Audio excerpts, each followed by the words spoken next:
You know, I have to say that your performance, it looked like a difficult, no, it didn't look, you made it look easy, but it must have been a difficult character because it's not really a character to play. Right. Yeah, she changes. Right. So, yeah, I know what you mean. There's sort of two different mindsets to get into. There's the Rhea on Earth, and then this sort of new incarnation of Rhea, which is really Kelvin's perception of her.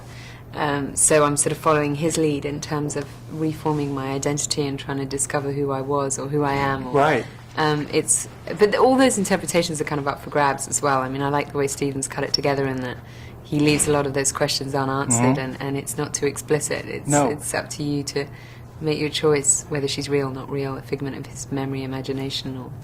Well, that's the theme of the movie. That's what that's what I took out of the movie. You know what? It has no gimmicks.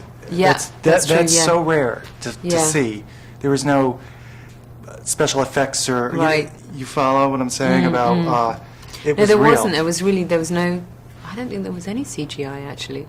There was a scene where there was going to be, and actually that scene got cut, which is my sort of... I think Stephen felt that the impact of the kind of resurrection scene was reduced by the scene that we had in there at one point, which is where I try to get out of the room, and I scrape the door down and I cut myself to pieces. And they did some amazing effects on top of that, with my wrists all slashed and so forth. And then I go off and I finally succeed. I have liquid oxygen and commit suicide. But I think there was maybe too much of a gory thing. Yeah, maybe. So, well, I mean, he has a definite vision of what he wanted. Absolutely, and well, have you seen the film? Yeah, I just saw it the other night. What did you think? Was it what you had pictured from the script? I didn't... Well, firstly, the script changed a lot. We went through 4 different drafts, and the 4th was totally different to the first. So there was all of that journey and that sort of evolution. And then, actually, as we were shooting the movie, things changed as Stephen kind of got pieces that he wanted, and then other things that he suddenly thought were maybe irrelevant, and then new scenes that he'd pull in. So, he was editing as we were shooting, so he had a very strong idea of how to piece it together as we were doing it, and we just kind of followed his lead. So there was no real sense of the whole for me as an actress. I was very much playing each scene for its value, and didn't know whether it would end up in the beginning of the movie, in the middle, the end. It was all up for grabs. So it was an interesting process in that way. I mean, you just had to jump off the edge of the cliff and know that Stephen would catch you.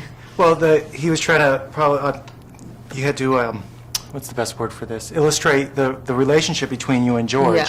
It wasn't a stereotypical relationship. You didn't know what your character was about, really, until halfway through. Right. No, I know what you mean, because it was sort of revealed in flashback in a sense. Yeah. Right. It wasn't like this perfect angel that was so loving life and did it. Not at all. No, complicated, pain in the butt.